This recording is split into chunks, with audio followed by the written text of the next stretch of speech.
So there was a story in the NFL that I love this from so many different angles. Just from the standpoint of, first of all, I don't even know if it's legal, but we've been waiting to find out whether or not Julio Jones, Brady Quinn, is going to be traded by the Atlanta Falcons. And you and I were talking about this on our show on Sunday, how it's just sort of picked up some momentum here. Feels like they're really trying to get a deal done, and it feels like Atlanta wants to move on. So yesterday on Fox Sports 1's Undisputed, with Skip Bayless and Shannon Sharpe decided, all right, watch this. I'm just going to call Julio Jones live on the air, and I'm going to cut right to the point. I'm going to talk to him about whether or not he's going to be leaving the Falcons and whether or not he's interested in joining the Cowboys so that he could tease Skip Bayless a little bit, and here's how it played out.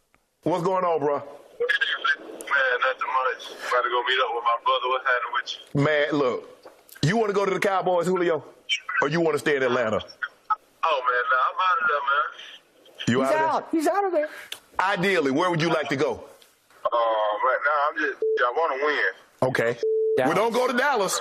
If you go, you ain't winning in Dallas, Julio. You already, man, listen, come on, man. You already know, I know. Okay. Can you remind him we're on television? Ask him why we wore the Dallas. Listen. You know how people is, man, with all that going on with the picture. Yeah. And all that, stuff like that. Okay. Man, I ain't never been on that. You know what I'm saying? Okay. That's good enough. Yeah. Julio, I'll talk to you later. Thanks for calling me back. We on air, but I appreciate you calling me, dog.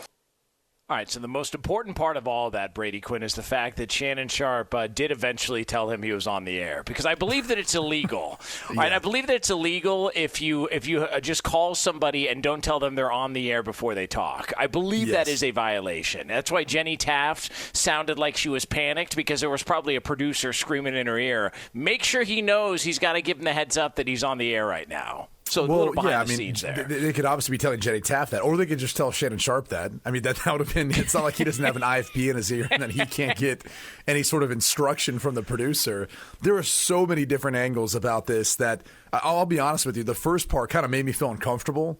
Like, I would hope that any relationship that I have with a current player, or if I was a player and a relationship that I had with someone in the media, would never try to put me in that situation. And I don't know if Julio would have said the same thing had Shannon said off the top, hey, we're on air. And if he fully would have understood that. Like, I don't know that he fully understood that everything he was saying was going to be heard, or if it was more like, if someone calls me on the cell phone right now on the side, I'm listening to what they're saying and having a conversation, but the audience can't hear them. So I felt uncomfortable. I don't know how you felt about it, but listening to it, I'm like, ooh, man, this is going to be a bigger story than he wants. Although Shannon and Julio are sharp, and they're close. So I'm almost thinking that maybe this was orchestrated. Like, that's what I thought too. Maybe we're getting closer to June 1. And for those who don't kind of know how this works, once you get past June 1, you can do what's called a post-June 1st designation, where when you cut a player, you end up spreading some of the monies over the next 2 years, so it kind of halves whatever that portion of the cap hit is. So it lessens the amount if you cut him, or if you have paid him something and you end up trading him, it ends up lessening the amount that's going to hit your cap when he's playing for someone else, not on your team.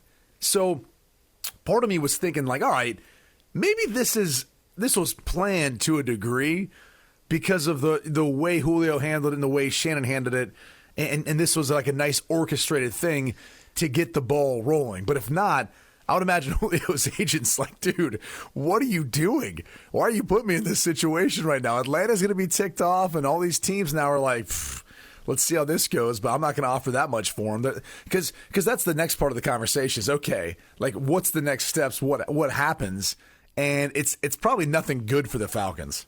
Yeah, well, and that was, I believe it was Adam Schefter reported afterwards. He said that the backstory on this is that Julio Jones approached the team earlier in the offseason, wanted to get traded.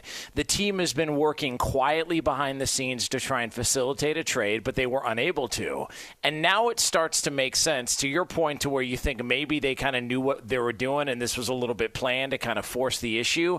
That I buy into, just from the standpoint that one of the things that we were discussing is it feels like there's been a speeding up of the process now. Like, there was nothing done before the draft. I was just under the assumption he was going to stay in Atlanta. They tried to work a trade, couldn't get it done. The contract, nobody wanted it. There were no takers.